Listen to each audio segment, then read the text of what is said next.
group stages.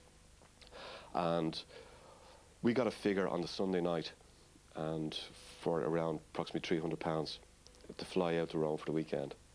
I got sucked in based on that figure, but by the end of the week, by the time we were due to fly out, the figure was actually over £700. I recall an incident in the office where a lady came in, had introduced the ladies to the sport at that particular time, and a lady, head of the family at the time, came and said she wanted to book her whole family for the trip, and she said, I had this money for to purchase a fitted kitchen or something like that. And she said, however, she said, I'm going to spend it on this. And we hesitated and said, do you really want to do that? And she said, yes, write the receipt, I'm going. Very, very little money, obviously, after the few weeks that I was at the World Cup. And I had to borrow money to go back out on a day trip, which was actually worth about 4 weeks' wages to me. I got to lend the money to go back, obviously for the quarter-final, but it could have cost absolutely anything to go out for the day trip. I would have spent any money.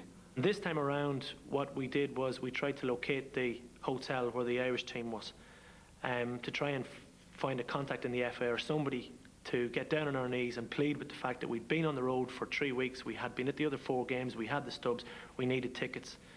And that's exactly what we did. We found the hotel where the Irish team were staying on the night we arrived, and it was in the hills just outside of Rome, and on the gate there was a pretty heavy security presence of police.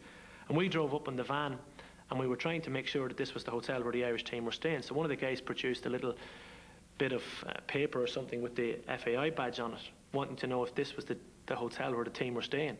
And the guys obviously thought that we were part of the official party, because one of them just went, yeah, go on ahead.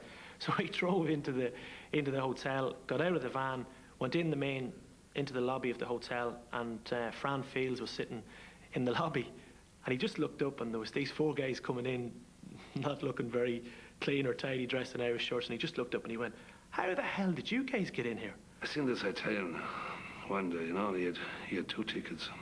And he was going to charge me exorbitant prices for them, you know. And I said, so what about whatever happened to your heart, your Italian heart, you know? And he went off, but he came back to me and he seen something, I don't know, maybe your eyes or something, but he said, because of the heart, he said, I'm going to give you the ticket for nothing. I said, you're going to be my lifelong friend, Roberto. For those few days running up to actually getting the ticket in your hand, it was almost as nerve-wracking as the games themselves.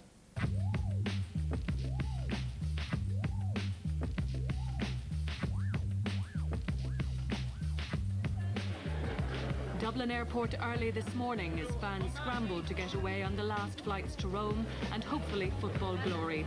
It's estimated that between last night and today, 40 planes taking 6,000 fans have flown out of Dublin to the Italian capital. As they loaded the champagne onto the government jet, 12 rather unlikely Irish soccer fans had no worries about delays. I have a great feeling of confidence, I must say, and I dreamt last night that we'd won, so whatever that's worth.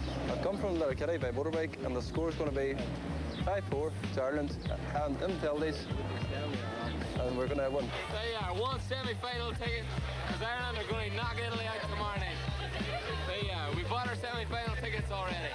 There was a drinks ban, and or there was supposed to be a drinks ban, but after securing the tickets at like 7:30 that morning out in the Sheraton Airport Hotel, the pressure was off, and we were told to go across the road from our hotel and do a specific knock, and we walked in, and there was about 40 people sitting in, about to start into the fields of Athenry, and fantastic. I mean, it was a fantastic atmosphere building up to the whole match. This place obviously had the blinds drawn, and more Irish people knew the knock, and more people gathered in, and the crack in the place was unbelievable. And the owner's wife arrived back around about 2 o'clock in the afternoon, walked in and was completely aghast at the session that had broken out in the place, and unknowns to the owner, went out back and phoned the police, and feels out and right, gets interrupted with 2 Carabinieri walk in.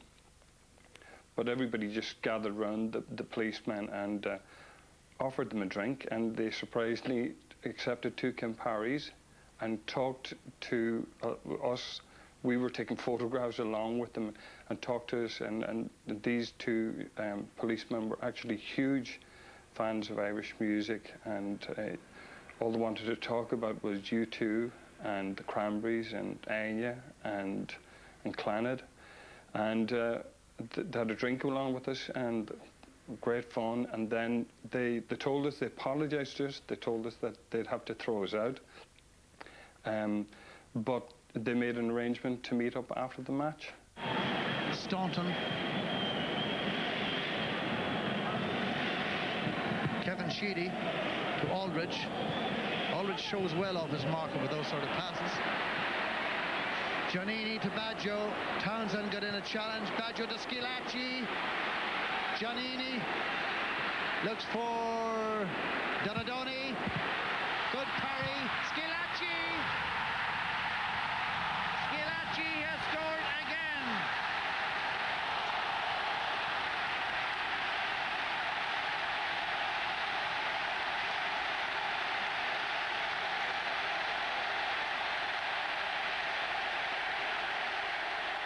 After the match, I mean, and the disappointment, you know, we were in the stadium for about a half an hour until Jack came out and walked around the pitch and done all that. And then we started to leave, and there were a lot of Italian fans still there, and they didn't know what to expect from the Irish. But the Irish were coming out, they'd accepted the defeat, they'd had a fantastic run, and started to applaud the Italians. They were expecting us, I'd say, to be lunatics.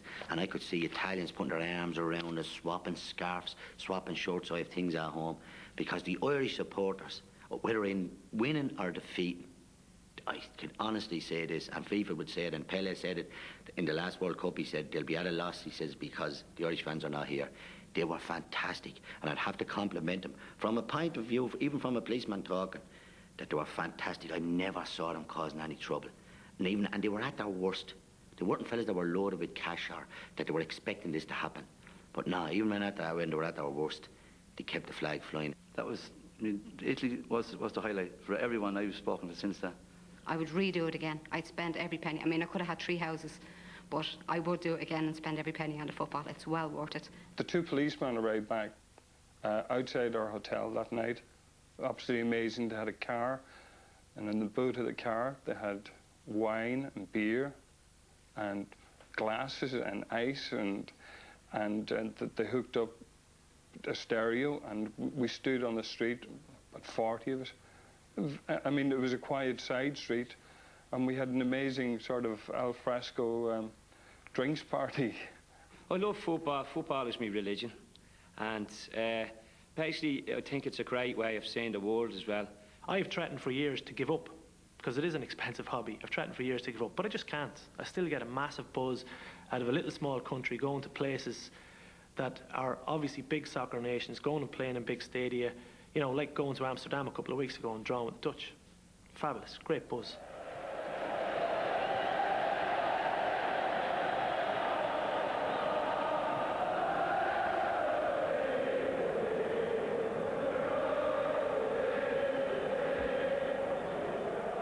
Just a dream come true for me, to go and see my beloved Ireland play in a World Cup campaign.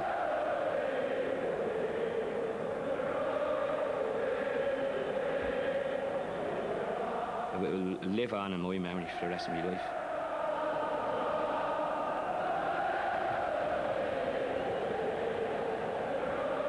That was probably one of the most moving experiences of my life. Was in the stadium after the match. When Jack Charlton and the players came down for the supporters and that.